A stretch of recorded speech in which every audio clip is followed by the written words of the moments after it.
Hey, I'm Matt Fyrourke, Game Director on The Elder Scrolls Online. I'm really happy to be here today to talk about the next great adventure in ESO. Since the original launch of ESO, we've been committed to giving our players new content and features. We've worked continually to make the game better and more fun for everyone. ESO has improved and has grown with every update, and with our 2015 launch of the game on Xbox One and PS4, we set the standard for massively multiplayer games on consoles. The introduction of DLCs such as Thieves Guild, Dark Brotherhood, Orsinium, and the Imperial City gave the ESO community lots more to do in Tamriel. Our final edition last year was One Tamriel, which eliminated all level and alliance restrictions, allowing players to go wherever they want, whenever they want, and with whomever they want. And we're not stopping there. Our first major update in 2017, Homestead, will launch soon, allowing players to acquire and decorate their own homes. Since launch, The Elder Scrolls Online has been one of the most active, growing, and thriving online games in the world, with incredible new content and features that millions of players have told us they love.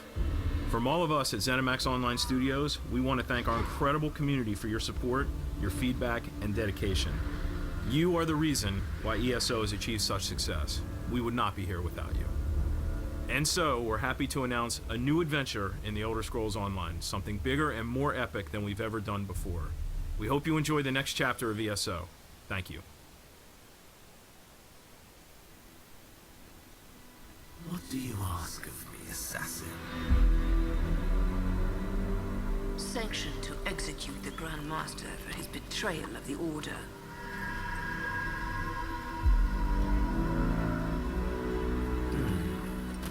Granted. Heal him somewhere out of the way to avoid questions.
has need of you all.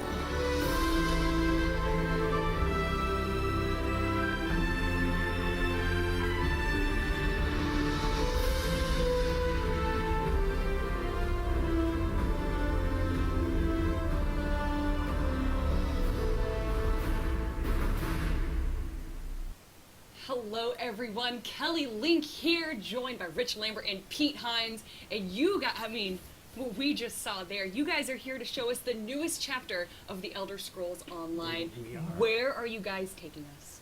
We are going to Morrowind. More specifically to Vvardenfell, the island of Vvardenfell, yes. So this chapter is something really special for us. You know, the team has gone to great lengths to try and recreate the world, the space that everybody that played Morrowind got to see. And I mean, as far as the Elder Scrolls lineage goes, Morrowind is a fan favorite. I think I can easily say. A lot of people might know Skyrim and Oblivion, but Morrowind, the story, the characters, the lineage that it has, it must have been a really challenging to be able to live up to that. It is. You know, we want to make it special. You know, it is definitely got a special place in our hearts, and especially with the players as well. And so we've gone through to recreate the world in painstaking detail. We've taken the height map from the original Test 3, put it into our game, and adjusted it to fit with our scale and our timeline. So. And as a zone in Elder Scrolls Online, this is the largest by far. It is. It's huge. Massive. And how do characters, so you have ESO right now, you can play through Tamriel. How do players get to Vvardenfell? Well, there's two ways. So as a brand new player, this is going to feel like a new game, right? It's there's a new tutorial that kind of on-ramps you into the story, and you can play through the game. And when you've finished with it, you can go into the base game and play all the way through the base game as well. So there's 300 plus hours on top of the 30 plus hours that are coming with Vvardenfell. And as an existing player, this is going to feel a little bit more like an expansion. It's kind of a dirty word to us because expansion kind of means max level, end game kind of thing, and we have that in this. But with the advent of Tamriel, you know, we kind of got rid of all of those arbitrary level gates and player separation issues. So you can just play with anybody you want at any time. Well, let's go a little bit past the story of what Vvardenfell holds for us and talk a little bit about the additions that are coming with this new chapter.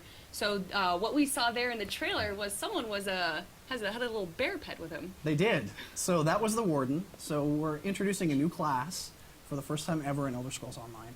And the Warden is focused around more nature type magic. So like all of our other classes, they have 3 unique skill lines. One is focused a little bit more on ice and defensive magics.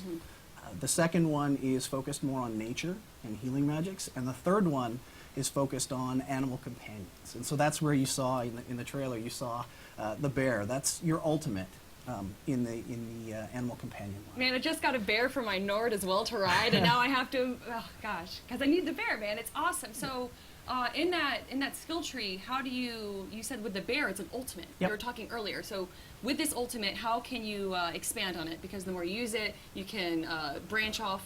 Sure. So you can, like all of our other skills, you can morph them. And so one of the morphs allows the bear to automatically resummon.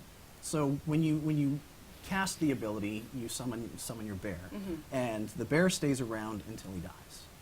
So, Which he'll never die. Right.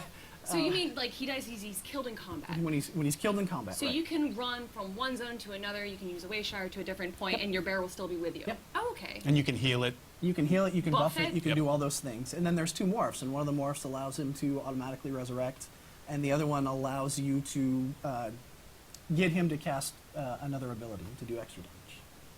And it's not just the bear, right? Your line has There other are. So, creatures that you can... Yeah, with that line, we've tried to go and hit some of the key elements, the key creatures from Morrowind. So one of the abilities that the Warden has is a direct damage ability, which calls forth a cliff racer from the sky and sends it down to go and So attack your cliff target. racers are going to be in Vvardenfell. Right, yeah. Now, is there going to be hundreds of them running up from the top of the mountains? And no? No, we tried to stay away from those because Because they were incredibly annoying in the Elder Right. Scrolls So 3 we Morrowind? wanted Yes. to keep that more towards just player abilities, but we have other land-based versions of them Okay. that'll be in.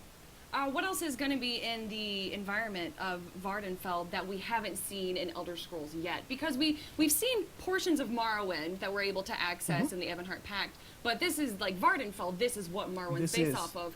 What's different? What's something new that we're seeing? Well, we're roughly 700 years in the past. Right. So we are before, in our timeline, before a lot of the major events that happen in Vvardenfell. So Dagoth is still sleeping in Red Mountain. But we still have the three gods, right? We The have tribunal is there, yeah. Sothasil, Amalexia, and Vivek. There you go. Aha, Right. got it. Well done, And- Kelly. And so you will meet Vivek. Really? You will work with him as part of the main story arc through the zone. Vivek is, without kind of spoiling anything, Vivek is losing his power. Okay. And so he needs you to help him to prevent the destruction of Vvardenfell. And we get to see the city of Vivek, with Vivek being in there, right? We do, but we're 700 years in the past. And so Vivek City is still actually under construction. So only a few of the cantons have actually been built. What else has changed city-wise from the Morrowind timeline, which is like the end of the third era, and right now we're in the middle of the second era in the ESO timeline. So what else has changed? I mean, obviously the dwarves are all still gone, but Yep, is there they're gone. more? Is there more of their lore in this island? We have quite a bit of lore on the dwarves. Well, not on the dwarves, but of the ruins. You get to go in through a bunch of the dwarven ruins. You're going to get to go and see the places that you're familiar with. So you're going to get to see Sadanine. You're going to get to see Balmora. Vivek City is still under construction. So yeah, we've gone to great lengths to recreate the world that Okay. people are familiar with. We've already met Amalexia, Uh-huh. and we're going to meet Vivek, but you haven't said anything about Sothasil. About Sothasil? Is it happening? Is Soth- the Clock City, Clockwork City happening? Or Clock Tower City? You will go to a part of it. Yeah. You won't go to the entirety of the city here. Oh, okay. But we do have a new trial coming. Okay. And this is for our end game players. And the trial actually takes place in one of Sothasil's workshops. So somebody has accidentally discovered the entrance to this, and the defenses have kind of gone haywire. And So we might not see him, but you definitely the itch to like get involved with Sothasil is Yes. still there. Okay. Yep. What else are we adding to this game? let's Oh see. my goodness! Something that people have been really The big one. The big one, Yes. and I'll you take it away. No, please. I was just going to say, one of the things that a lot of our PvP crowd has asked for over and over and over and over is Battlegrounds. Battleground. And so those are coming with Vvardenfell. It's a unique twist, though. It's 4v4v4. Yep, it's a three-sided battle, Okay. small scale. We're focusing more on faster-paced gameplay, really tight spaces, so it's really easy to jump in, find people to group with, play with. Team-based activities. We'll have at least 3 maps and at least 3 game types at launch. And does this all take place on Varden? It does. So one of the maps is actually in a quarry on Red Mountain. Oh, I thought Red Mountain wasn't accessible. But this is like You go an here. instance? Yeah, you go here and you get to play in there as well. And we'll have leaderboards and we'll have gear that comes along with it all as well. So lots of really cool things. That's great. I want to make sure that we're not missing anything, the content-wise, from what's being added into this game. Is there anything that I'm forgetting? Well, we do have a recurring character coming back. So That's right. in the trailer, you actually got to see Nari. And she is kind of your guide through the zone. She actually helps you in the tutorial. She's the one that kind of pushes you and pulls you through the tutorial. And you will actually get to work with her in one of the major storylines in the zone to learn a little bit about the Morag Tong and kind of how they handle things. Speaking of Morag Tong, there's a new crafting option.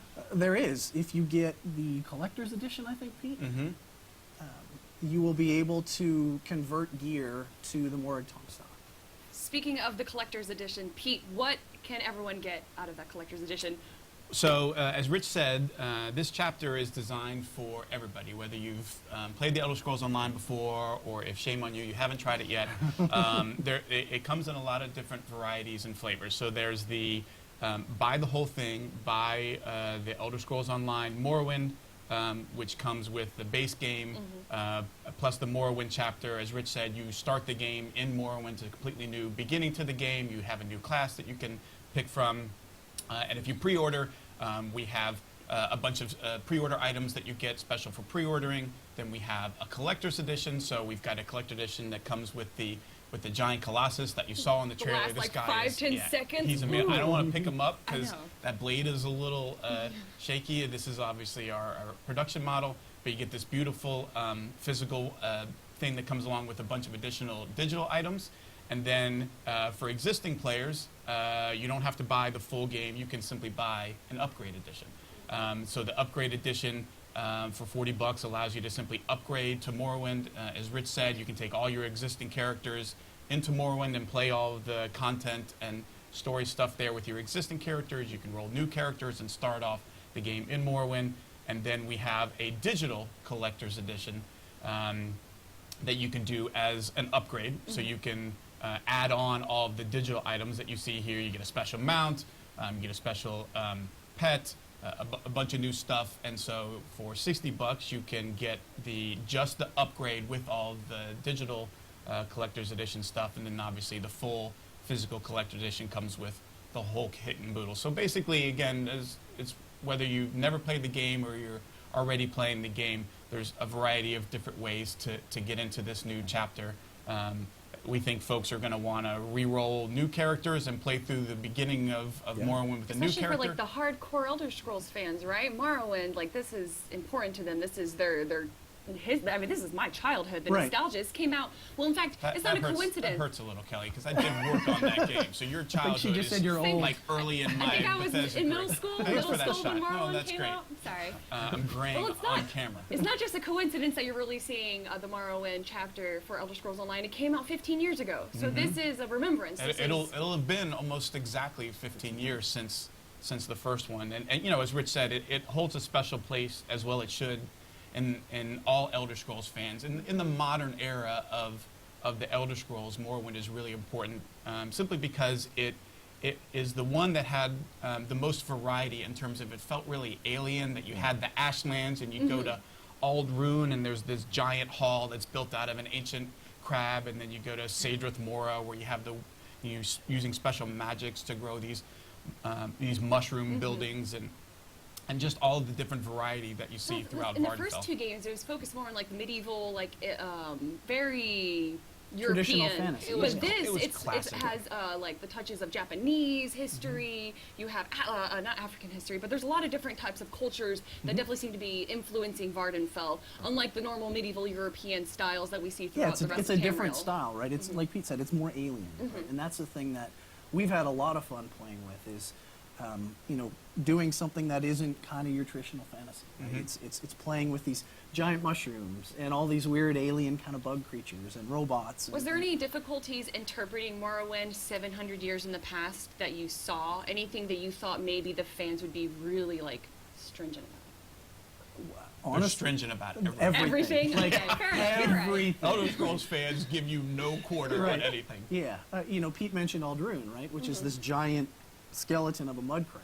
And we have that in our space that you can go and you can explore and you can do all those things as well. And so, yeah, we've had to be really careful. Yeah, and you know, Rich mentioned at the beginning sort of the setup for creating Morrowind was to take the height map from the original game and kind of apply it to ESO and then adjust it. But I mean, I think it's way beyond that. They've gone through location, spot by spot for the Elder Scrolls 3 Morrowind, and I don't think it's 100%, but it's really close. But it's such a there's cool a lot interpretation too. You get to like take some creative freedom, having it be 700 years in the past. Was it exciting, or did you feel like it was almost dreadful? Like, how do I change Vivek City from what it once was to like building it right? Like, Right. are you ruining it? Are you making it something different, something better? Do you feel that you've changed Vvardenfell, something that people won't expect? I don't think so. I think because some of the events haven't happened, like another event that hasn't happened yet is the Ghost Fence hasn't been built yet. So Vvardenfell isn't covered with as much ash as it was in Test 3. So we were able to explore the biomes more and kind of show what this island looked like before a lot of the catastrophes happened. And we still have a lot of this stuff. Like one of the big things in Morrowind were the three houses, right? You have this political thing that's going on between the Redoran, the Telvanni, and House Lalu that are all sort of struggling for power and so forth from the different regions. And we have that Yep. in Elder Scrolls Online Morrowind, but exactly the same, right? In Morrowind, it was very much you sided with 1, 2, or 3, right? You picked one, and the other 2 were kind of done with you because it's this giant political struggle, and you can't be on multiple teams. In our game, part of One Tamriel and what Rich and his team did was kind of removing those barriers. Well, we didn't want to have you join one house and lock off the others. Like, well, what does that mean if you've grouped up with your kids and one of them is in Lalu and you're in Redoran? Like, well, are we not supposed to allow you to quest together anymore? So I think we did some things from a design perspective absolutely. to not paint you into corners, because One Tamriel honestly was a lot of effort to undo those barriers and say, look, it doesn't matter. We're not going to box you off from doing other stuff, but you get to explore. Yeah, you totally do. And one of the things that we tried really hard to do with this is there's some number of people that haven't actually played Morrowind before, so they don't know the story and they don't know the lore. And the team has had to make sure that for those players, those brand new players to this this storyline and this lore, there were ways that they could get in, get interested in the stories, and really teach them some of the most iconic history in the game. Absolutely, and to allow them to experience a space like Vvardenfell that the Bethesda Game Studios created that is really unique and iconic. And to Rich's point, there are so many people who now have played an Elder Scrolls game. You mentioned Skyrim. Like the number of people who play Skyrim is way more than the number of people who played Morrowind. Like, nobody would argue otherwise. But if you grabbed hardcore Elder Scrolls fans and you asked them who their favorite is, 9 out of 10 will say Morrowind. Certainly a lot of them will. And so there's a lot of folks that we want to bring back that sense of nostalgia for, but to Rich's point, also be able to bring a lot of people who have never experienced what is Morrowind really like. What does it mean, when you go from Seyda-Neen to Balmora to Sadrith Mora to Aldrune, and like how crazy different each of those things So feel. Seyda-Neen existed 700 years before... It did. So Seyda-Neen was actually the place that you landed when you first got off the boat in the tutorial. I know. I remember. And we have that place Okay. in our game. And when you go there, you will be like, oh my gosh. And we actually even have an ancestor of the original person in Morrowind at the desk Nice. when you go to check in. Wait, is there anyone on a boat that tells you about your struggles and what's his Nube? N-I-U-B, I think? Oh, wow. I think that was Nub, his yeah, name. N-I-U-B, yeah. Right? Okay. Yeah. Is he there? No. Okay. What a Does the shame. guy at the desk still sound like yes, we were expecting you. Right. We actually do have a play on that. Awesome. That's great. When I think of Morrowind as well, I think of mods, actually. It's one of the first games, like, back in the early 2000s that really, gave the community an opportunity to mod it. Is there any shout-outs, homages to that? Not in the general sense of, hey, we're taking this and putting it in there. But that's one of the things that we always kind of look at for inspiration when we come up with a lot of our storylines. Like what are the kinds of things that people wanted to add to that experience? to help and kind of some flesh those out things? the experience. Speaking of adding on, the expansions, Tribunal and Blood Moon. Blood Blood Moon. Moon. Is there any references to them? So you don't go to Solstheim Okay. at all. We're keeping you on the mainland proper, or on Vvardenfell proper. Okay. Solstheim is where Blood Moon took place, and then Tribunal was in the Clockwork City, right? Tribunal was focused It's on like 17 the years ago. I Tribunal, can't. obviously. Yes, but and as you said, you get a do. little You get a taste. taste of that in the Yep. 12-player. And is And there- as part of the main story, you actually go to bits and pieces of it as well. But yeah, we're teasing, and I guess I'll say we're saving Clockwork for later. Yeah, look, I So mean, saving it for later, potential DLC? Potential. Potential. and housing, which is a big thing that's coming in the Yep. update, Homestead which patch. folks. There will be houses that you can get in Vvardenfell. Okay, and when does... Oh, and at the end of the trailer, it showed when this comes out, but can you remind us? June 6th? June 6th on all platforms. So the next... all platforms. So it's all being released at once. Internationally? Everywhere in the world, on every platform, June 6th of this year. June 6th. And February 6th is when the Homestead patch comes out. Yes. All right. I feel like, are we missing anything? I want to make sure that any information about this game, we have gotten it out to the public. I think we covered Did we everything. forget something? Rich, when we talked about Battlegrounds, did you talk about, did you want to mention, any The game of the... types? Yeah, any of the modes, give folks an idea of, what... Yeah, so there will be at least 3. We are going to have... And all 3 of these are 4v4v4. Yes. Okay. They're all 4v4v4, and they're all team focused. So there will be a team deathmatch. There will be a capture the flag type thing where you have to go and grab the enemy flag and bring it back to your base. We're still working on other ones, but So those this are the is two. almost comparable to like a shooter over any other like MMO Battlegrounds type. Yeah, a little bit more like a first-person shooter game types. It's really different than our current PvP, which is this much bigger scale, sort of slower paced. It depends, right? I mean, But- the length of Right. time is intended to be 15 minutes, like really short, close encounter skirmish. yeah, these are queue up, get in, play for 15 minutes, get into the next one. And to the previous point, this is not like the three different factions in the Elder Scrolls Right. Online. They are completely. It doesn't matter what alliance you're Nope. in, It's what race you are. you and your three best friends Right. getting together and Everybody beating- in the playlist is in Ebonheart Pact. It doesn't matter. You get assigned to Individual different teams. teams, Yep.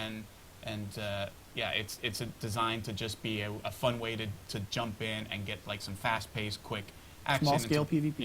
Yep. And look, we've been getting asked about this kind of thing for a Forever. long time, Forever. and it's a really fun, different way for folks who are into that online competitive. Like, I want to fight my way up the. And there's going to be you said there's going to be rankings, right? There's a leaderboard. People want leaderboards. They care There's about leaderboards, that. yep. And there's cool swag that you can get and rewards that you earn for playing it. So it's not just about prestige. That there's stuff that you can get for playing in there as well. I think it's going to be huge, and we're going to start with how many different? There's going to be races? 3 maps Three and maps. 3 game types. And all three At of those least three. maps are going to be on Vvardenfell as well. Yep. One of which inside the Red Mountain. That's In the quarry. I'm sorry, in the quarry Right. inside the Red Mountain. Close enough. Close enough. So we have new class, the Warden. Yes. New Battlegrounds, 4v4v4. Vvardenfell is coming, and New trial. new trial for in-game players. Yep. And Save Avec, the main quest line. Save Avec, save Vvardenfell, save the world. And how about we remind everyone one more time what they get for the pre-order? You get this awesome robot right here. I don't know He's if the we collector's This is the edition. collector's This edition. collector- I I'm wish sorry, I yes, could the give collector's everybody a edition. pre-ordered away. we have this. We Forgot have about the art book. Oh Here we yeah, go. and the yeah, we'll go through again. So this is the discovery pack, and this is what you get for the discovery pack. You get a new mount, you get some crates, a number of different items. This is for anybody who pre-orders any of the different versions that I mentioned. Whether you're oh, just the treasure map. Yep. Whether you're just upgrading, whether you're buying the full thing, the collector's edition. This is all the digital stuff that you get that comes with the collector's edition. You get a special mount. You get the special war bear. You get the spider pet, and then the physical collector's edition comes with the giant There it dwarven is. statue. Oh, and the art journal. book. A new The book. amazing yeah, and, art book. and the book isn't just an art book. Like it's an art book plus you get all of that backstory and lore. It's Naria's journal, right? Yes. It's Naria's journal of her basically running around murdering people. Oh, Yeah, how like- great! It's really, really like Fantastic. the journal of a Morag Tong Yep. assassin. Like what has she done and where has she been? You get a special case for your disc. Yeah, it's really fantastic. The response to the book that we did the first time for ESO was terrific. Where we didn't want to just do like, hey, here's some art that we made making the game, but we wanted to tell a story and give you a sense of the world. And Naryu is a popular character, and the Morag Tong being the precursor, I guess, kind Right. of sort of to the Dark Brotherhood. Yep. I mean, the Dark Brotherhood is an offshoot of the Morag Tong. Getting to understand more of what their life is like and what this character is like, we thought was really cool. So all of that stuff comes in the physical one, and then you get all the digital goodies with the digital collector's edition. When and where can people get this? Anywhere that you buy games. So retailers. You're going to be Retailers. able to get Oh, okay, it. You wow. can get it through us, through Steam, Xbox, PSN, GameSpot, but wherever you buy games, anywhere in the world, all of this stuff will be available. Upgrade, buy the full thing, physical, digital only, whatever flavor you like. We've got a version of the game for you, and we can't wait for Morrowind on June 6th. We're super excited.